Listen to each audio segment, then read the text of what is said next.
the transformation of the Sarasota Bayfront. But how is it coming along? Well, here to tell us all about the progress of the Bay Community Park is Chief Implementation Officer Bill Waddell. I've been so looking forward to meeting you and interviewing you, and I know all of our viewers are going to really want to know what's going on there. So can you give us an update as to where we are right now? Absolutely. We're making incredible progress on the implementation of the park master plan. As some of your viewers may recall, our master plan was approved last September. Mm-hmm.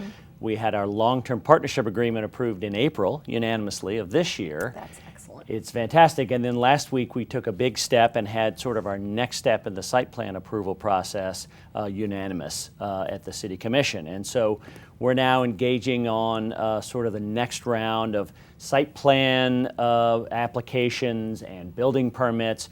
We hope to get our permits next year and break ground. We've just selected a construction manager who will be working with us to help us think about timing and phasing and all that. Mm-hmm. And then we hope to actually cut the ribbon on the first phase in about 2 to 2.5 years. What's the timeline for the completion? I mean, if all goes according to plan, and we know that doesn't necessarily happen, but... So the whole 53-acre park is about $150 million, and that, of course, excludes the Performing Arts Center. The Van Wezel Foundation is working on that as a separate initiative. Mm-hmm. And our park will be implemented over, let's say, 5 to 10 years in probably 4 to 6 phases. We're currently working on the first phase, which is on the south end of the project, adjacent to Boulevard of the Arts. It's about 10 acres. It's about a $20 to $25 million first phase, which is about the size of several park projects that our community has worked on in the last 10 years or so, Siesta Beach Park, Bradenton Riverwalk. So it's very, very doable. And we're probably halfway through the design process. Again, we expect to cut the ribbon on that in 2 to 2.5 years, and folks will be able to come out and actually enjoy the park project. Excellent. Absolutely. Excellent. Now, I know that you've been involved, and your landscape designer, Gina Ford, have been very involved in this. How have you been including the community in this? Because I know everybody's very passionate about the Bayfront project. Yeah, absolutely. From the beginning, this has been a community-led effort.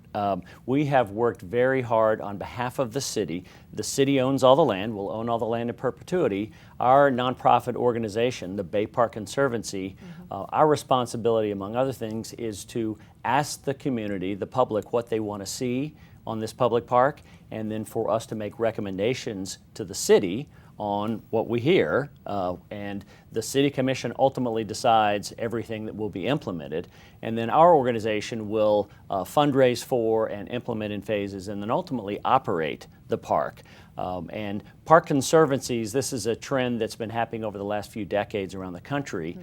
Central Park Conservancy is the oldest. We're actually the first park conservancy in the state of Florida, so that's kind of exciting. But it's a trend that we're seeing more and more, that there's a public-private partnership to build and implement at a high level and operate at a high level wonderful civic spaces. All right. Now, what are some of the key features that the community has discussed with you for phase one? Sure. So there are 3 or 4 key elements to our first phase. One, there is a mangrove bayou area that has got, it's environmental, but it's also had a lot of polluted stormwater over the last few decades that has sort of choked up the waterway. And so we've actually got funding from the Barancic Foundation, and we're working on our permits to dredge out that polluted silt and to restore the native vegetation as a canoe kayak area. That's one thing. We'll have about an acre and a half flexible lawn area that will have all sorts of community events, from yoga on the lawn to Friday night movies and everything in between. Where we have got an amazing sunset boardwalk that is going to go out and over the water.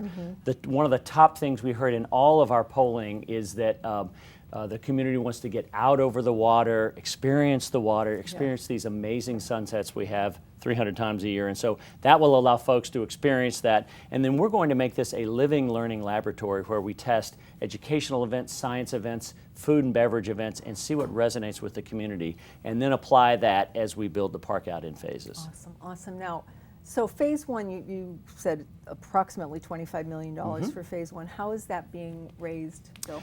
So the entire $150 million initiative is about 50% public dollars and 50% private. On the public, that's city, county, state, federal grants.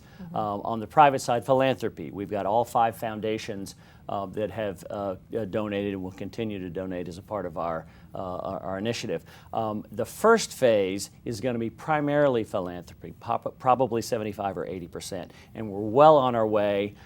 Nothing like this, happens without the great support of our community, both in spirit and in a financial standpoint. And so, opportunities, things like the Patterson Foundation that has offered a $5 million challenge grant to enable us to get to this to $20 million of private fundraising has been amazing. And so it truly is a public-private partnership into the future. Okay, now you said phase one you expect to be open to the public in 2.5 years. Yes. So there's still a lot of planning going on. Right. Yes. So how does the community actually get involved? Do you have meetings? Do you post it in the paper? I mean, if I wanted to go and sit in on one of these. Absolutely. So we have monthly board meetings at our office building on the site, the Blue Pagoda with the blue roof. We've had over 200 community meetings of various sizes. Okay. And so anyone that wants to continue to get involved can go online, thebayparkconservancy.org, read minutes from any meeting. Everything we do is in the sunshine. Or they can go on and sign up for email blasts that we send out regularly with updates. So lots of opportunities to continue to stay involved. Awesome. Well, thank you so much, and so looking forward to this beautiful area for Absolutely. all of us to enjoy. Absolutely. Thank you. Thank you. Next on Suncoast FYI, we learn about an upcoming race for a local cancer fund.